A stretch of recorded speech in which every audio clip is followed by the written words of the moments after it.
All right, here we are, December 2023. What a crazy year it's been in the Kelowna real estate market. Demand dropped off, interest rates skyrocketed, massive price reductions across multiple price points, and months of supply skyrocketing out of this world right now. So the big question is, will 2024 be any less wild than 2023? All right, in this video, we've got my 2023 market review, my forecast for 2024, and a short STR update, all in this short video. So make sure that you like and subscribe and get notified when we upload our next video to the channel. All right, let's get into it. Welcome to Live Love Kelowna. Okay, before we get into the numbers of 2023, I want to paint a bit of a picture first so that my forecast later on in the video makes just a little bit more sense. To do that, I have to go back in time a little bit and look at some of the past history in the housing market of the Central Okanagan. So don't be alarmed by some of the benchmark prices. Yes, they were quite a bit lower, and no, I don't think that we're going back to those numbers anytime soon. They are purely for illustration purposes only. Okay, back in 2008 at the peak of the market, right before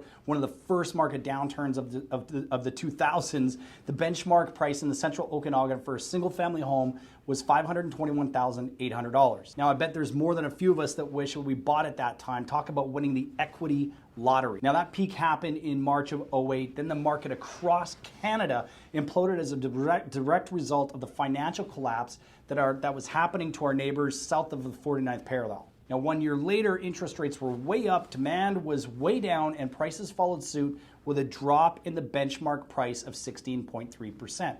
Yes, a significant double-digit decrease in 12 months. Prices dropped to $435,300. Now, I guess it's a good thing that most Canadians look at real estate as a long-term buy and hold investment, because if you would have bought in 2009 over the course of the next decade, that investment would have increased by 39%. Okay, before we get to 2018 though, we have to keep looking at some of the other timelines over the course of the last 15 years. Now, the market between 09 and 2012 remained relatively flat. We moved to 2012 because that was actually the start of the housing recovery in BC and Alberta.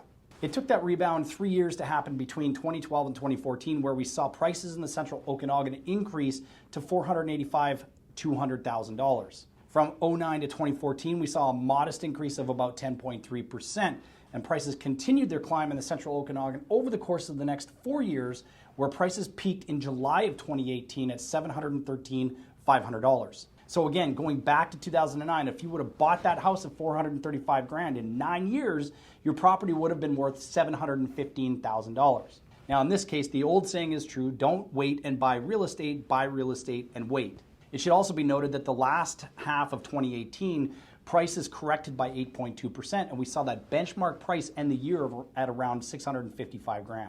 All right, so what do we see here? What does all of this data tell us? That, of course, there are ebbs and flows in the market. We are going to see increases, we're going to see decreases. Some of those decreases can become deep valleys, but if you can ride that wild wave out, there's always going to be some light at the end of the tunnel. The evidence is the 39% increase in benchmark pricing over the course of a decade.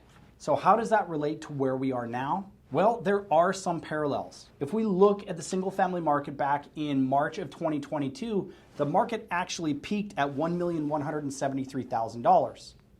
What happened between 08 and 09 with that massive double-digit price correction actually took 21 months to happen again between 2022 and 23. So did we see a double-digit drop over the course of that year and 9 months? Yes, we did, and the correction was 15.5%.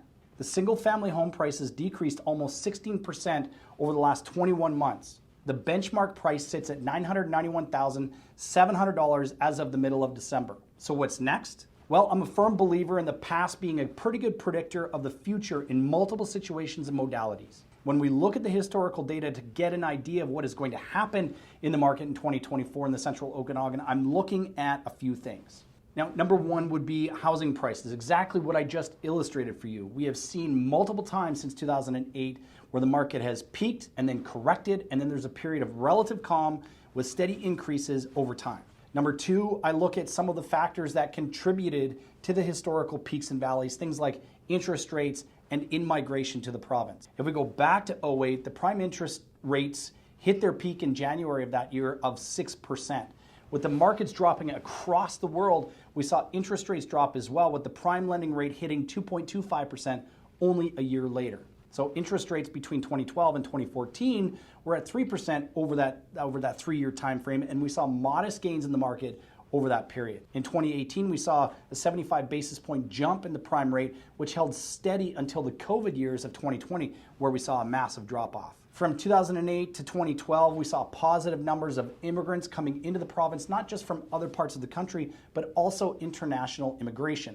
Between 2011 and 2013, BC actually saw more people leave the province for other parts of the country. However, the international immigration numbers kept us at a net positive overall. My point is that there are multiple things to consider when looking at the market overall. It isn't just about price increases and price decreases. It's looking more and more like we're heading for some relief in the prime lending rate, with economists predicting that we could see drops happening sometime in the second quarter of 2024. The population in BC grew at an annualized rate of 3%, driven primarily by international migration into the province. We have seen our peak and the massive drop-off. All right, so here's my prediction over the course of 2024.